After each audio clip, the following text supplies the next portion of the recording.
আমার মনে হয় বাংলাদেশে এমন কোনো বাইকার নাই যে বাইকার তার বাইকের মাইলেজ নিয়ে সন্তুষ্ট থাকে। এরকম খুব কম মানুষই পাওয়া যায় যে বাইক চালাচ্ছে, তার মাইলেজ যেটুকু পাচ্ছে সেটুকু নিয়ে সে সন্তুষ্ট।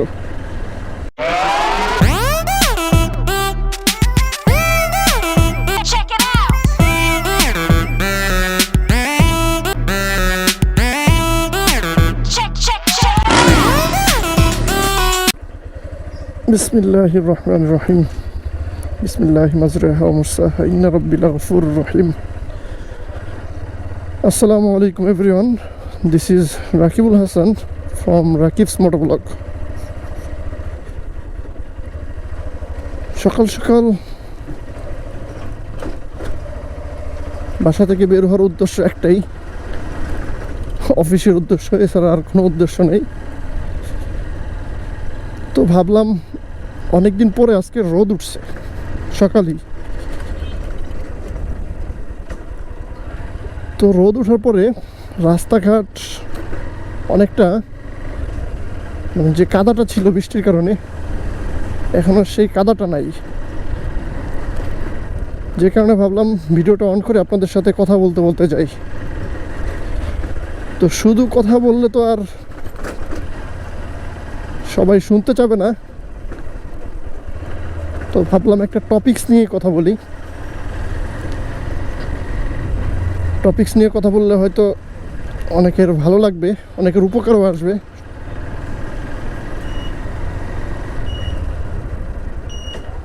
আমার মনে হয় বাংলাদেশে এমন কোনো বাইকার নাই যে বাইকার তার বাইকের মাইলেজ নিয়ে সন্তুষ্ট থাকে।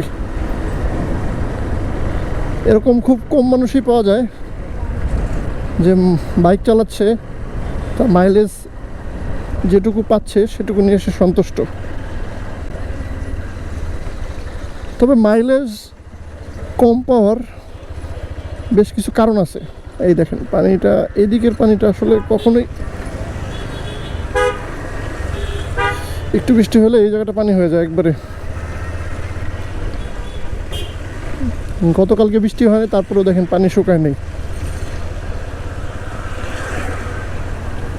তো যেটা বলতেছিলাম, মাইলেজ, এমন কোনো মানুষ নাই যে মানুষটা মাইলেজ নিয়ে অসন্তুষ্ট, আমার যেটা মনে হয় আর কি। আপনাদের মানে কার কীরকম ধারণা বা কে কতটুকু মাইলেজ পাচ্ছেন, যদি কমেন্ট বক্সে কমেন্ট করতেন তাহলে আসলে বুঝতে পারতাম যে আমি আসলে কম মাইলেজ পাচ্ছি নাকি আপনারা মাইলেজ কম পাচ্ছেন। তবে যাদের কাছ থেকে কথা বলে জানতে পারছি তারা সবাই একই কথাই বলে যে মাইলেজ নিয়ে নট হ্যাপি। তো মাইলেজ কম পাওয়ার বেশ কয়েকটা কারণ আছে। সেই কারণগুলো হচ্ছে, প্রথমত যে কারণটা তা হচ্ছে ভালো ফুয়েল ব্যবহার করতে হবে। এখন বাংলাদেশের পরিস্থিতিতে ভালো ফুয়েল পাওয়াটা আসলে ভাগ্যের ব্যাপার। বিভিন্ন জায়গায় দেখবেন এই ছোটোখাটো দোকানে এক ব্যারেল তেল নিয়ে বসে আছে, মানে বোতলে বোতলে তেল বিক্রি করতেছে। সে তেলগুলো আমার মনে হয় না খুব একটা ভালো। আমিও যদিও দু একবার ব্যবহার করতে হয়েছে বাধ্য হয়ে, কিন্তু খুব একটা ভালো সার্ভিস পাইনি সেই তেল থেকে। এ কারণেই যখনই ফুয়েল নিবেন ট্যাঙ্কিতে, অবশ্যই চেষ্টা করবেন ভালো কোনো একটা পাম্প থেকে ফুয়েলটা নেওয়ার জন্য। এরপরে যে কাজটা করতে হবে, অবশ্যই আপনার যে এয়ার ফিল্টারটা আছে, প্রত্যেকটা বাইকেরই একটা এয়ার ফিল্টার আছে। আপনারা জানেন এয়ার এবং অয়েল মিশ্রিত হয়ে কিন্তু বাইক পরিচালিত হয়, অর্থাৎ বাইক ইঞ্জিন ঘোরে আর কি, যেটাকে বলা হয়। সো আপনার এয়ার ফিল্টারটা যদি ময়লা হয় তখন এয়ার কিন্তু সঠিকভাবে নিতে পারে না, আর নিতে না পাওয়ার কারণে ইঞ্জিন কিন্তু অয়েল বেশি খায়। সো এ কারণেই অয়েল ফিল্টার 2500-2000 কিলো পর পর অবশ্যই পরিবর্তন করা উচিত। এতে মাইলেজটা ভালো পাওয়া যায়। আমি নিজেই এটা প্রমাণ, আমি কয়েকবার ট্রাই করছি এই জিনিসটা এবং মাইলেজ ভালো পাইছি।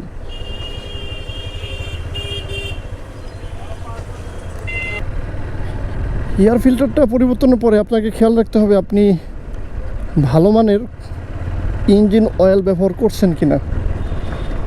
ভালো মানের ইঞ্জিন অয়েল যদি ব্যবহার না করেন, বাইকের বিভিন্ন প্রকার সমস্যা দেখা দিবে।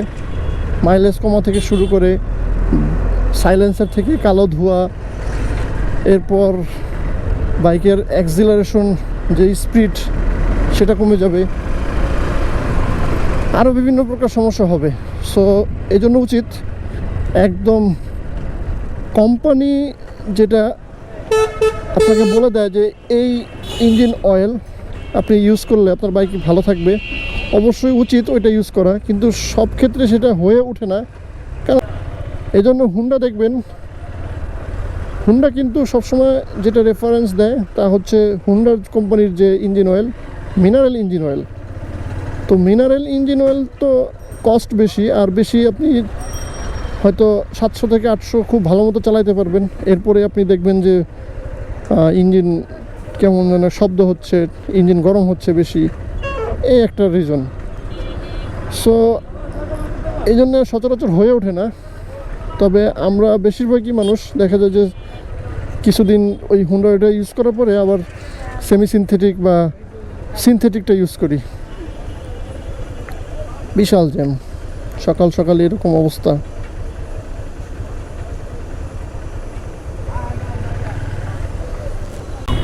এরপর ভালো মাইলেজ পাইতে হলে আপনাকে যে কাজটি করতে হবে, আপনার বাইকের যে চেইন আছে, চেইন যে স্পকেটগুলো আছে, স্পকেটগুলো ঠিক মতো আছে কি না, অর্থাৎ স্পকেটগুলো ভালো আছে না নষ্ট হয়ে গেছে। যদি ক্ষয় হয়ে যায় তাহলে স্পকেট চেঞ্জ করতে হবে। এরপর যদি বেশি ক্ষয় হয়ে যায়, অর্থাৎ একবার ইউজ করার পরে আবার দ্বিতীয়বার ইউজ করলেন, তৃতীয়বার কিন্তু আপনার চেনটাই পরিবর্তন করা উচিত। সাধারণত সকল যে ইঞ্জিনিয়ার আছে বাইকার, তারা এটাই বলে থাকে।